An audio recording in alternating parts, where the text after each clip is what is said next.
नहीं, ये आरटीआई मैंने नहीं लगाई थी, बल्कि एक उमर साहब हैं दिल्ली में, और पिछले दिनों एक खबर आई कि उन्होंने जो आरटीआई लगाई थी वो रोहिणी जोन में एमसीडी में लगाई थी, और उन्होंने तमाम अवैध जो निर्माण जो धार्मिक स्थलों के हैं उसके उस पर जवाब मांगा।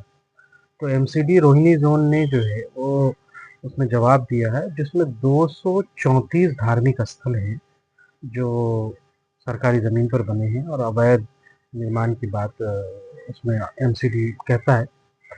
और बड़ी कमाल की बात है कि उसमें से 229 मंदिर का जिक्र है उसमें। तो ये एक बड़ी खबर थी, लेकिन मैं देख रहा हूँ कि पूरे मीडिया में इसके ऊपर कोई चर्चा नहीं है, जबकि एमसीडी के अधिकारी फौरन बुलडोजर लेकर के मज़ारों पर पहुंच जाते हैं, दिल्ली में मस्जिदों पर पहुंच जाते हैं। कुछ क्रिमिनल गैंग जो अपनी एक्टिविटीज़ को छुपाने के लिए धर्म का चोला ओढ़ के आते हैं, और वो एमसीडी के साथ साठ गांठ करके मस्जिद और दरगाहों को टारगेट जो कर रहे हैं, वो गैंग्स कहाँ गायब हो गए हैं अब। ये जो 229 जो मंदिर के बारे में जिक्र है, जो इस आरटीआई से निकल करके आई है, उसका क्या होगा? क्या इन पर कार्रवाई के बारे में फिर कोर्ट में क्या व्यवस्था है? मैं सिर्फ ये चाह रहा हूँ कि वो उनको आईना दिखाया जाए जो मुसलमानों के इबादत गाहों को टारगेट करते हैं। वो किसी शायर ने कहा है ना कि लगेगी आग तो आएंगे कई घर जद में, यहाँ पे सिर्फ मेरा मकान थोड़ी है। तो फिर मैं तो उन अफसरों से और एमसीडी के उन अधिकारियों से और दिल्ली सरकार से भी पूछना चाहता हूँ कि आप तो फैज़ इलाही में जाकर के आपने कार्रवाई कर दी, और कहीं मस्जिद में हो रहा है वहां जाके आप कार्रवाई कर रहे हैं, लेकिन ये जो हम तो कह रहे थे कि कुछ लोग जरूर निकलेंगे कि आरटीआई दाखिल करेंगे और पूछेंगे कि कितने धार्मिक स्थल अवैध हैं। तो अब तो निकल के आ रहा है, सिर्फ एक जोन से अगर 229 मामले हैं तो पूरी दिल्ली में कितने व्यापक स्तर पर हो।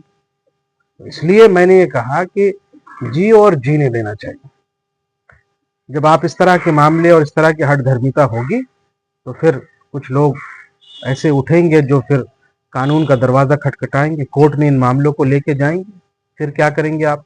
क्या एमसीडी का बुलडोजर चलेगा तब भी? क्या सरकार के जो अधिकारी हैं वो तब भी इतनी तत्परता दिखाएंगे? क्या पुलिस वाले तब भी इतनी बड़ी तादाद में जाकर के वहां कार्रवाई करेंगे? तो ये मैं सवाल एक विपक्ष होने के नाते पूछ रहा हूँ। तो इस तरह की आरटीआईज और भी लगाई जा रही है, जो पूरी दिल्ली के अंदर जो पूरा मैपिंग है, जो पूरी जितने भी धार्मिक स्थल है जो अवैध हैं, उसके बारे में जब रिपोर्ट आएगी तो आप क्या करेंगे? इसलिए मैंने ये न्यूज़ एक द हिंदुस्तान लाइव में जो कवरेज दी गई थी उसका एक क्लिप हमने अपने एक्स अकाउंट पे डाला है। इसमें एक छोटी सी क्लिप है, भाई बात की भी इस आरटीआई का ये जवाब आया। अगर आप उसको पूरा विस्तार से देखेंगे तो आपको पता चलेगा स्थिति बहुत गंभीर है।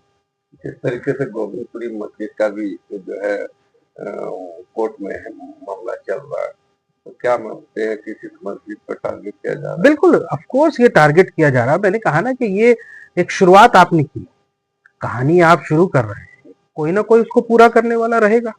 और लीगली बिल्कुल कानूनी तरीके से कानून सम्मत होकर के अगर आरटीआई के जरिए से अगर ये सारी जानकारी लिखी जाए, तो मुझे ये बताइए कि जितने थानों में मंदिर बने हैं वो किस कानून के तहत बने? क्या वो सरकारी जमीन पर नहीं बने हैं क्या?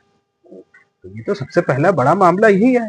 इसलिए जो एमसीडी के अधिकारी या जो जज इस चीजों को कर रहे हैं या देख रहे हैं, उनको दोनों तरफ देखना पड़ेगा कि अगर दूसरा पक्ष खड़ा होकर के तमाम इन जो आरटीआई के जरिए से इन धार्मिक स्थलों के बारे में जो रिपोर्ट आई है, इस पर अगर यहाँ से मुकदमा कोर्ट में जाए और या सुप्रीम कोर्ट में जाए, तो फिर क्या आप करेंगे? आपका रद्द अमल क्या होगा? मुझे मालूम है कि बहुत सारे लोग उठ के खड़े आएंगे, भले ये तो हिंदुस्तान है, यहाँ तो ऐसा ही होगा और सारी चीज। तो फिर ये दो नजरिया क्यों? जब ये देश संविधान और कानून से चलता है तो आप एक मजहब के धार्मिक स्थल को अवैध करार देते हैं, कार्रवाई करने में देर नहीं लगाते, और फिर हंगामा होता है। और जब ऐसे ही दूसरे मजहब के बारे में यहाँ से कोई धार्मिक स्थल अवैध निकलती है और जब उसके बारे में यहाँ से आपसे गुहार लगाया जाता है, तो फिर आप खामोशी छा लेते हैं, और फिर उसके बाद हठधर्मिता भी होती है। तो ये आईना दिखाना बहुत जरूरी था। तो अब शुरुआत तो इन्होंने कर दी है, अब मुझे लगता है ये मुद्दा बहुत उछलेगा, और दिल्ली के अंदर कम से कम वो जो लोग गिरोह जिनके साठ गांठ में एमसीडी के अधिकारी ये सब कार्रवाई कर रहे हैं, उनको अब थोड़ा सा शर्म आना चाहिए, उनको लिहाज रखना चाहिए। अभी तो 1 जोन का है, दिल्ली में 14 जोन है। हम्म, क्या मानते हैं? मैंने कहा हजारों की तादाद में हो, तादाद बहुत बड़ी है। हम नहीं चाहते कि किसी पर कोई कार्रवाई हो, हम नहीं चाहते कि कोई ऐसी स्थिति पैदा हो। हम देश को कहते हैं ना, गंगा जमनी मिली तहजीब है, सब एक दूसरे का सम्मान कर ले। पर अगर आप एक जगह कहीं टारगेट करेंगे और मुसलमानों के धार्मिक स्थलों को टारगेट करेंगे, तो आप खुद भी तो अपना दामन देखिए, अपने गिरेबान में झांक के तो देखिए कि क्या आप सारे उन क्लॉज को पूरा कर रहे हैं, क्या आपकी तरफ से सारी कार्रवाई सब कुछ जायज है, और किस किस बुनियाद पर आप कर रहे हैं, क्या एक बड़े कॉन्टेक्स्ट में कैसे लिया जाता है, ये देखना बहुत जरूरी है। तो लिहाजा अब ये एक मुद्दा उठा है और हमारी पार्टी इस पर विचार कर रही है। हम देखते हैं कि किस तरीके से बाकी जोन से और क्या रिपोर्ट आएंगी।